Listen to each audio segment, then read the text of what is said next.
Most people misunderstand male desire. They think it's purely physical, purely instinctual, something primal that needs release and nothing more. But that's a mistake. Sexual desire in men isn't just about the act. It's also about validation, identity, emotional safety, even longing. What he wants isn't just sex. It's what sex represents to him. And if you understand how to read into those representations, you can begin to channel his sexual energy in a way that binds him to you emotionally, not just physically. Think about this. For many men, the bedroom is one of the few spaces where they feel allowed to be vulnerable, where they don't have to perform strength, don't have to protect, don't have to posture. In intimacy, they finally exhale. They touch you not just because they want to feel you, but because it's one of the few ways they know how to express need.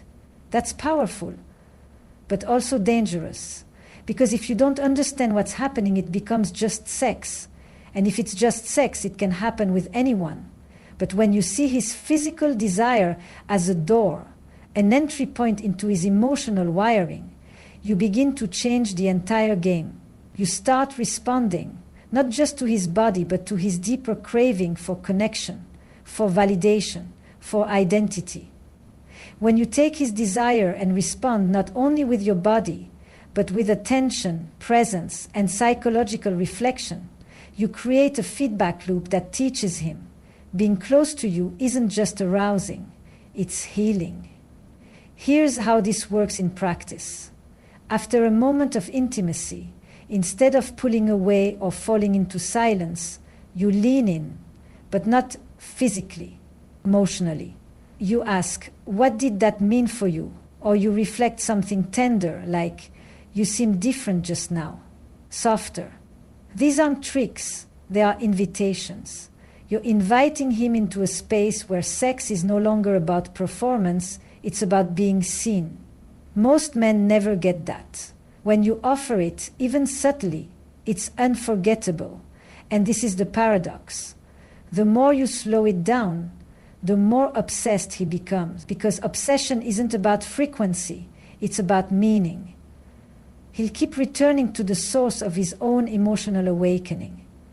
He'll start associating pleasure not with release, but with you, with your words, your presence, your energy. But here's where it takes maturity and awareness on your part. You must be grounded enough to hold that space. You cannot play the role of mother or therapist, but you can be a mirror that reflects his emotional experience back to him in moments when he least expects it. The bed isn't the place where the connection ends, it's where it begins. So when you touch him, when you respond to him, when you let him into your physical space, do it with the understanding that this is not just biology, this is psychology, this is philosophy. He's not just seeking your body, he's seeking himself. Through your gaze, your breath, your emotional responsiveness. And when you give him that, not all at once, but in doses, he begins to crave you in ways he doesn't fully understand. That's how obsession forms. Not through manipulation, but through meaning. The deepest desire is not for the body. It's for the feeling of being known. And when you make him feel that, intimately, emotionally, viscerally, you don't just arouse him, you anchor him. Most women have been taught to believe that giving more of themselves, more attention, more affection, more availability, will deepen a man's interest. But when it comes to sexual energy, more is not always more.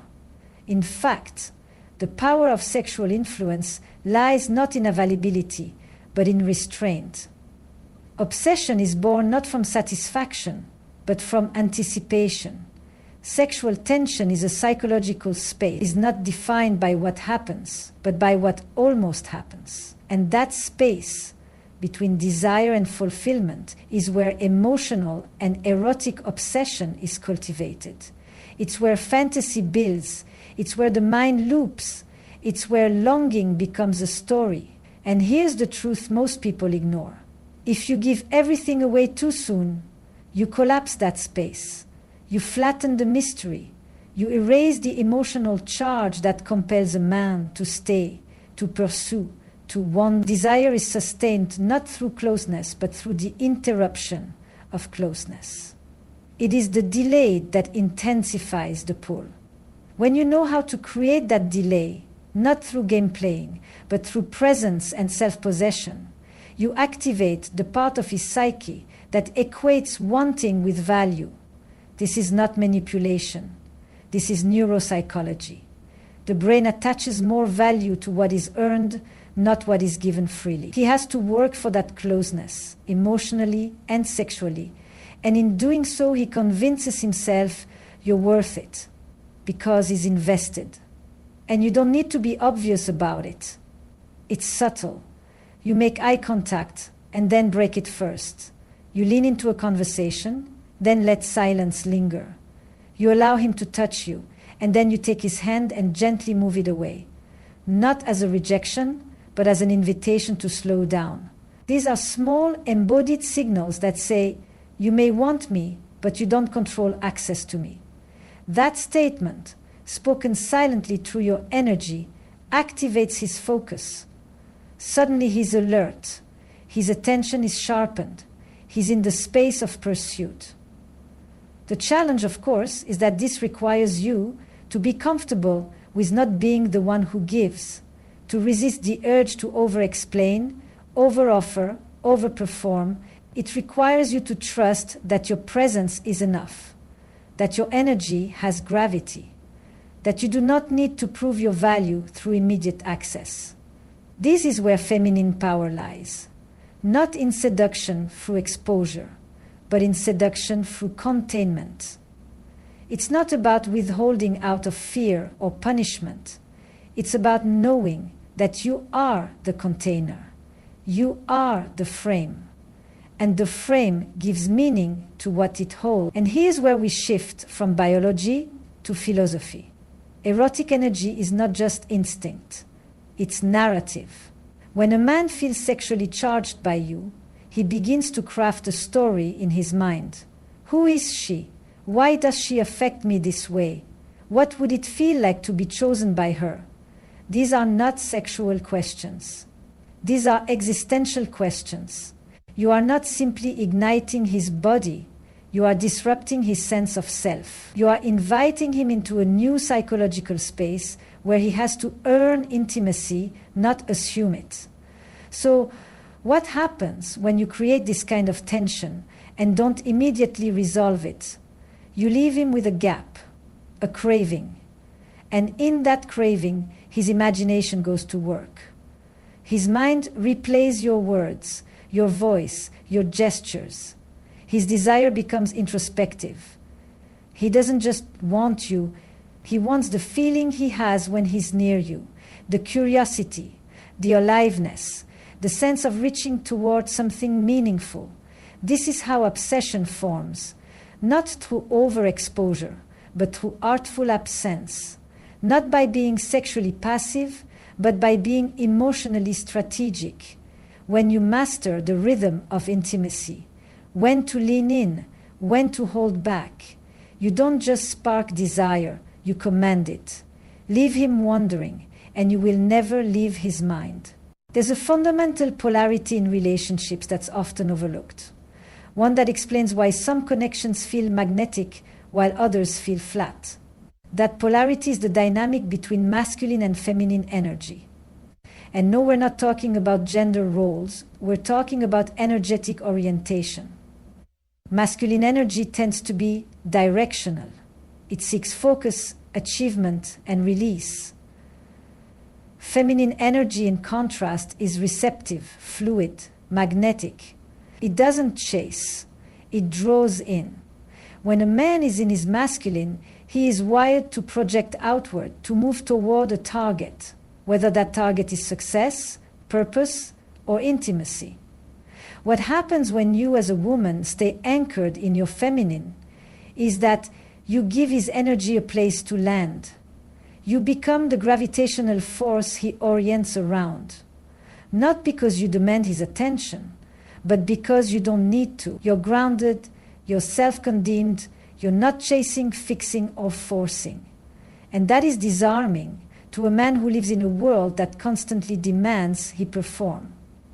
Now, why does this matter when it comes to channeling sexual energy? Because if you are overextending, always initiating, always managing, always anticipating his needs, you've left your center. You're in his energetic territory. And when both people are operating from masculine energy, there's friction, not chemistry. On the other hand, when you return to the feminine, by slowing down, listening to your own body, expressing instead of controlling, you create space. And in that space, his desire has room to breathe, to build, to focus itself on you. This isn't about passivity. Feminine energy is not weak. It's invitational.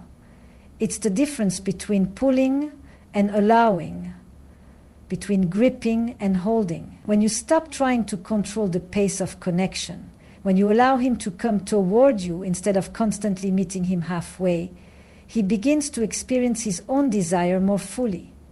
His sexual energy starts orienting itself toward you, not just in moments of physical intimacy, but in how he thinks, how he plans, how he shows up.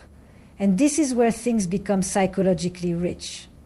Because when a man begins to associate his own strength, his own erotic drive, with your presence, he starts tying his masculinity to the experience of being connected with you. You're not just someone he desires. You're someone who activates a deeper part of him. You reflect back not just arousal, but identity. You are the mirror in which he sees himself as more powerful, more purposeful, more alive. And that reflection is profoundly addictive. But for this to work, you have to stay emotionally rooted. You have to resist the urge to become performative, sexy, agreeable, available, because that pulls you out of alignment with your own truth.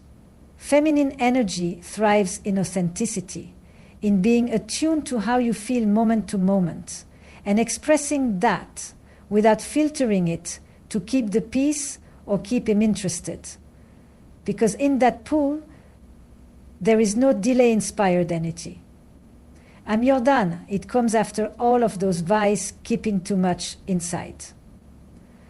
In order to feel content, peace, and playful, you must feel pride and feminine. That way, you keep the peace. That expression, raw, real, unrehearsed, is what creates polarity. It's what keeps him on edge, leaning in, seeking to know you more deeply. Men don't obsess over women who make themselves small to fit into a fantasy. They obsess over women who embody a reality so rich, so emotionally textured, that being near them feels like returning to something ancient and familiar, something primal, something human. When you live from your feminine core, when you hold your emotional ground, when you let him come closer instead of reaching, his sexual energy starts being aimless. It starts orbiting you. So the question isn't, how do I keep his attention? The question is, how do I stay in my energy so fully that he can't look away? When you root into your feminine, he doesn't just want you. He needs to feel himself through you. The moment after physical intimacy is often overlooked, but it holds enormous psychological power. It's the window when a man is most emotionally unguarded, when his defenses drop, his nervous system relaxes, and his deeper self becomes momentarily accessible. And yet, this is the exact moment most people slip into silence, distraction, or disconnection. What we miss is that this post-intimate space isn't just recovery time. It's a portal for emotional imprinting. It's when you can begin to redirect his attention from simple gratification toward lasting emotional investment.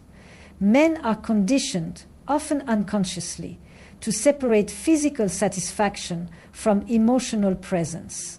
The act becomes mechanical. The connection becomes disposable.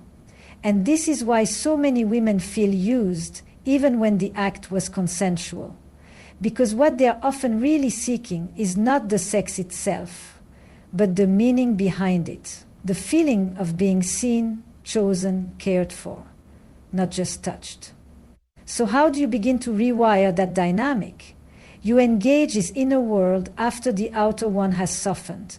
You ask, not in a demanding way, but in an inviting way, about what intimacy means to him, what he felt, what he noticed. These aren't heavy questions. They are openings. They shift the center of gravity from his body to his psyche. You turn the moment inward. You help him reflect.